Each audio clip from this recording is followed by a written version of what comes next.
So myself and the Chad have just finished the Iron Marchon. It was this year's Marchon offering to the Movember charity, and it was a challenge for ourselves and our community to do something profound and raise awareness to the Movember charity. So it was 3 marathons, a ski erg, a bike erg, and running a marathon. It was a little bit unknown.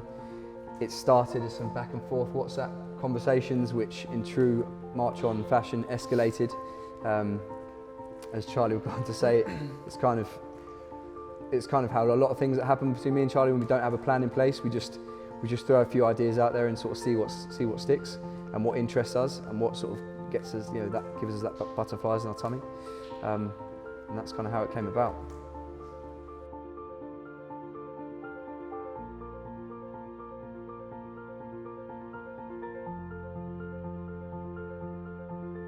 So the connection to Movember is becoming more profound. For me individually, I'm sure it is for Charlie and sort of our brand and our business, Marchon.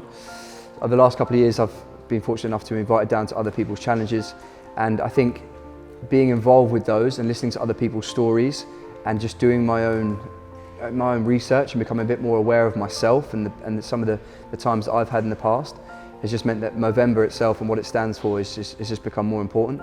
I've alluded to in the past my own sort of struggles, particularly coming out of rugby and lack of sense of self, lack of purpose, and it's kind of, Marchon is my coping mechanism, and I think looking back 4 years ago, 4 or 5 years ago now, when I came out of rugby, and I was waking up every day thinking, well, yeah, what am I doing? Yes, I had a personal training business, but it wasn't giving me the same satisfaction. I was in a pretty bad place, both mentally and physically, and Marchon's become my coping mechanism. It's allowed me to surround myself with a group of men and women who I regard as my family, and I'm big on family and culture.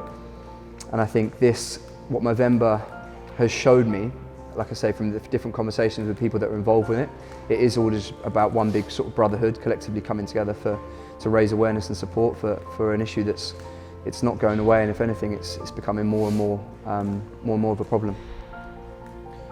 For me, I put it in one of my posts. I don't necessarily think that I have any kind of mental struggles myself. There have been times where I may have thought, I'm struggling mentally, but it's not something that kind of really necessarily hit home with me until in the last lockdown, unfortunately, one of our members committed suicide. And that was just something that kind of got me quite bad. It wasn't a male, but it was something that I thought I'd love to try and give back to that kind of cause.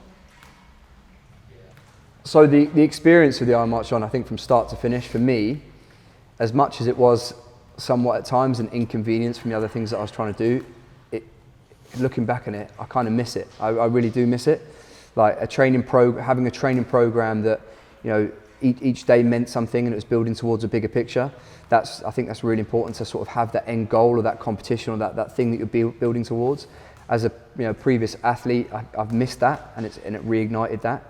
Getting to do all that training again alongside someone, my brother, where the training meant something. We wanted to hit our times. We had a coach through this as well. Someone gave us a training program. So there's the accountability, which sometimes we lack in our own training. Yeah. So that was good. Just the pressure. I love the pressure. The actual then coming to the event itself, for me, the nervous energy and excitement the night before, the couple of days before. I'm all about preparation. I like to make sure I've got all my boxes ticked. I might be, I'm probably a little bit different to Charlie in that sense. And that was quite nice, looking at the detail, making sure that I've got everything covered. And then the day itself, just excitement.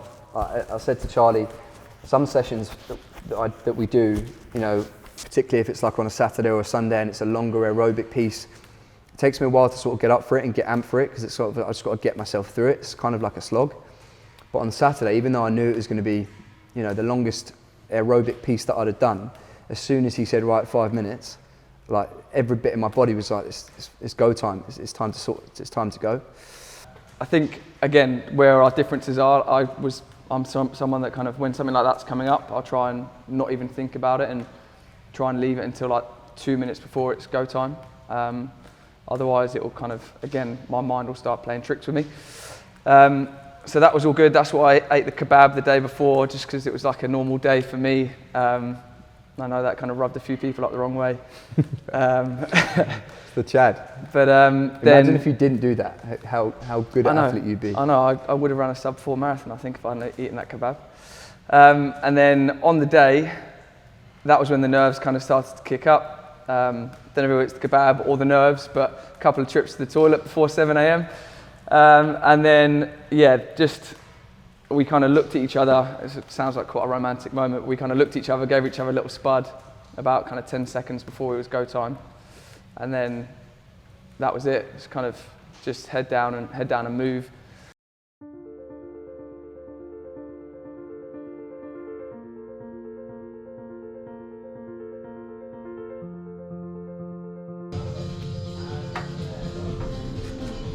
This is the field of champions, mate.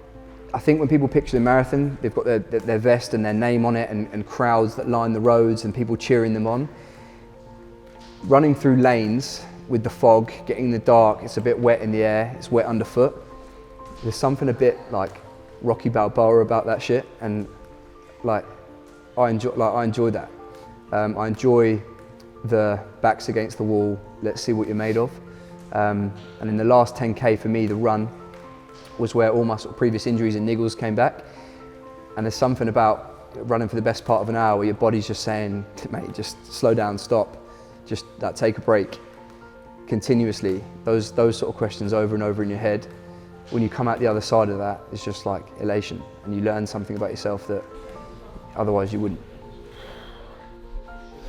You guys seem so fresh for it though, still. Having like someone in front of you, someone behind you, someone to the side, that was quite cool. Yeah, so I mean, when we set off, me and Ollie were side by side, and then Ollie obviously knew what pace he wanted to hold. He had that sub 4 hour marathon in his head.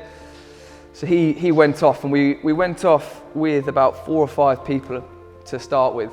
And I think one of them, who is one of our best mates, Ben, ran up with Ollie and said, I better keep Ollie company.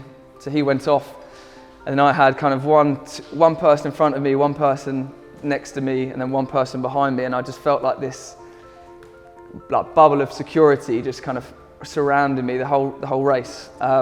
And at times, Will Googe, who ran with me the whole time, kept on asking me, do you want me to leave you alone? I know during times like this, it's quite nice to kind of just be in your own headspace. And I said, please don't leave me, just stay by my side, make sure someone's in front of me, someone's behind me, because then I just felt like I could not take on the world, but I just felt like there was nothing that could stop me or kind of penetrate that bubble. Sounds like the flying V in Mighty Ducks. Yeah, well, it wasn't a flying V for sure.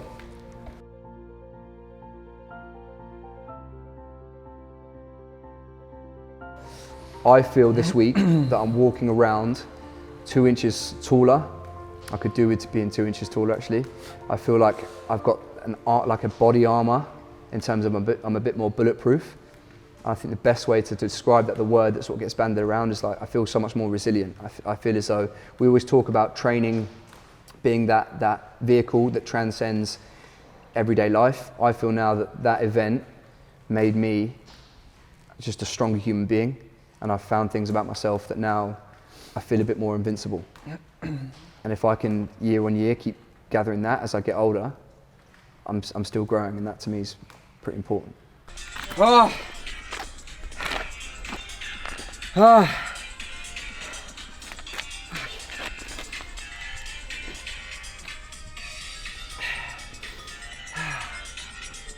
Woo!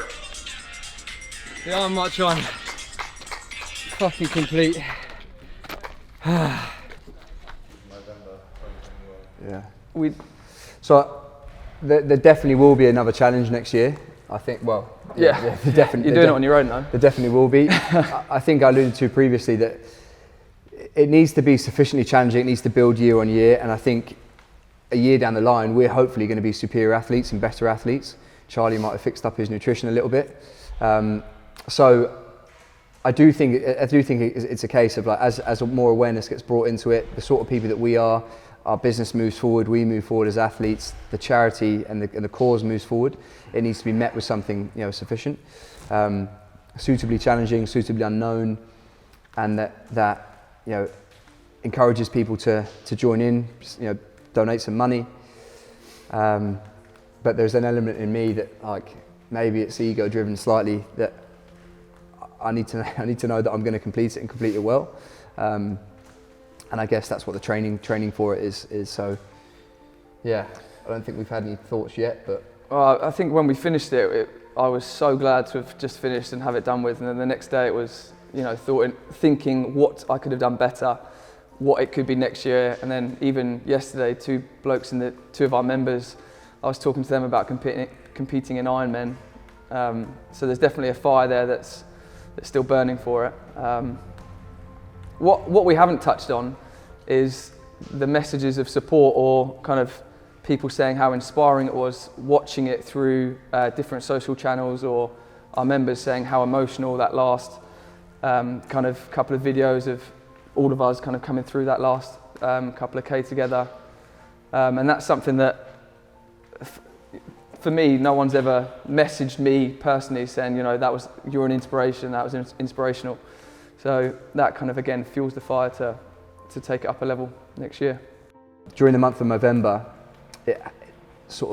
mental health has a face on a male because of the tash, because of the mo, and we see it so evident on everyone's feed that there's people proactively trying to do all they can to support other men. And I think that now we've sort of lost it, or those of us that have lost the tash, it's important that those people that are struggling realise that faces like mine are still there. And I might not be pushing a challenge or doing something called the Iron Marchon. I might not be wearing a Movember t-shirt, but I'm still there with my hand up saying I'm willing to have the conversations with people and offer support in any way that I can. And if we could run challenges and raise awareness every month without it becoming something that dilutes the main message, then I'd be all for it.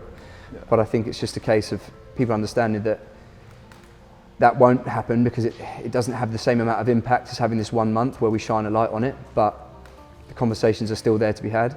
I'm very lucky, like I said, that my coping mechanism, because I still do suffer at times, is the gym, and it's been able to turn up and be able to work, conversate, and feel supported by people who are very close to me. Other people that don't have that support network and those coping mechanisms, they do have the ability now to reach out and speak to people who in the past might have been unavailable for them, or you wouldn't have been able to make that communication. But I think now through social media, through people just giving you more access to their lives and themselves, it's something that we should take advantage of. Can't put anything better than that. No, spot on.